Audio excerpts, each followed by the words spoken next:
త్వరలో వినాయక చవితి రాబోతుంది. మనం వినాయక చవితికి పాల వెల్లిని కడుతూ ఉంటాం. ఇంతకీ ఆ పాల వెల్లిని కట్టడం వెనుక ఉండే అంతరార్థం ఏమిటో తెలుసా?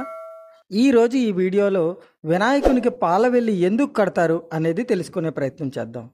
ఈ అనంత విశ్వంలో భూమి అనువంతే. ఆ భూమి మీద నిలబడి పైకి చూస్తే సూర్యుడిని తలదన్నే నక్షత్రాలు కోటాను కోట్లు కనిపిస్తాయి.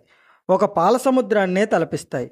అందుకే వాటిని పాలపుంత లేదా పాలవెల్లి అని అంటాం. ఆ పాలవెల్లికి సంకేతంగా ఒక చతురస్రాన్ని కడతారు. గణేషుని పూజ అంటే ప్రకృతి ఆరాధనే కదా. ప్రకృతిలో సృష్టి, స్థితి, లయలనే 3 స్థితులు కనిపిస్తాయి.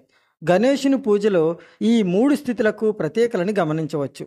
ఈ భూమిని సూచించేందుకు మట్టి ప్రతిమను, జీవాన్ని సూచించేందుకు పత్రిని, ఆకాశాన్ని సూచించేందుకు పాలవెల్లిని ఉంచి ఆ ఆరాధనకి ఒక పరిపూర్ణతని ఇస్తాం. ఇటువంటి ఆధ్యాత్మికమైన ధర్మ సందేహాలను తెలుసుకోవడానికి మన ఛానల్ని ఇప్పుడే సబ్స్క్రైబ్ చేసుకోండి. అలాగే పక్కనే ఉన్న గంట సింబల్ని క్లిక్ చేయండి.